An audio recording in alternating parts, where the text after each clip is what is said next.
Hello and welcome to Weekly Reflection with Sonia Rodriguez.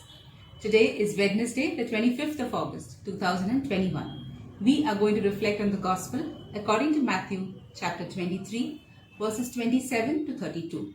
Let's open our hearts and listen. Woe to you, scribes and Pharisees, hypocrites! For you are like whitewashed tombs, which on the outside look beautiful, but inside they are full of the bones of the dead and of all kinds of filth. So you also on the outside look righteous to others, but inside you are full of hypocrisy and lawlessness. Woe to you, scribes and Pharisees, hypocrites! For you build the tombs of the prophets and decorate the graves of the righteous. And you say, if we had lived in the days of our ancestors, we would not have taken part with them in shedding the blood of the prophets. Thus, you testify against yourselves that you are descendants of those who murdered the prophets. Fill up then the measure of your ancestors. The Gospel of the Lord. How often in life have we come across instances where what we have seen or heard is not what we have experienced? A job advertised as something fantastic turns out to be a nightmare.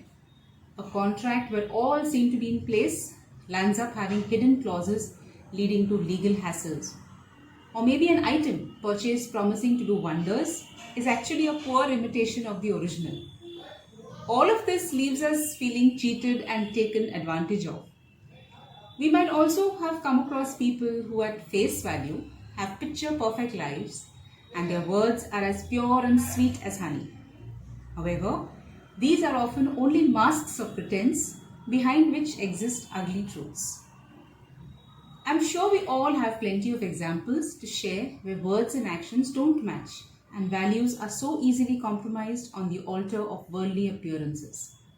This doesn't mean to point fingers only at others.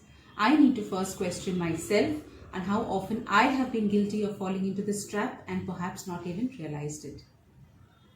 This is why Jesus cautioned people to follow the teachings of the Pharisees, but not to follow their example, since they never practiced what they preached.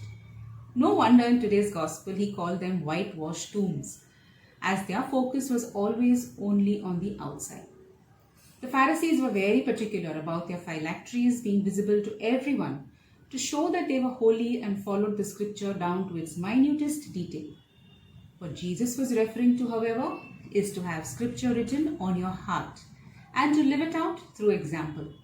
We see this when God spoke to the prophet Samuel, saying, "For the Lord sees not as man sees. Man looks on the outward appearance, but the Lord looks at the heart." Jesus categorically said to the Pharisees, "You are those who justify yourselves in the sight of others, but God knows your hearts." Only show and speech without congruent action would amount to just empty, hollow words that don't stand any ground.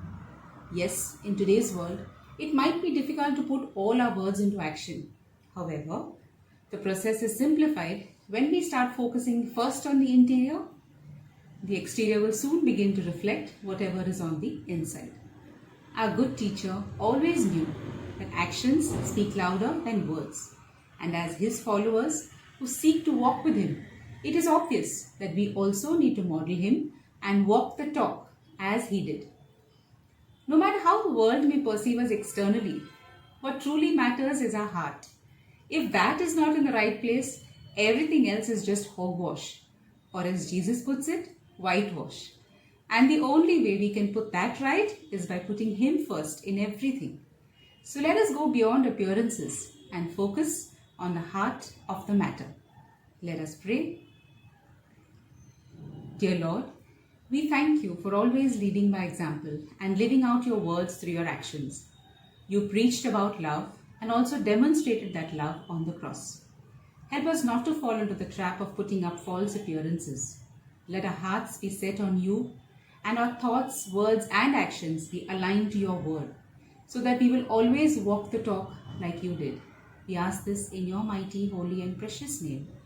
Amen. God bless you.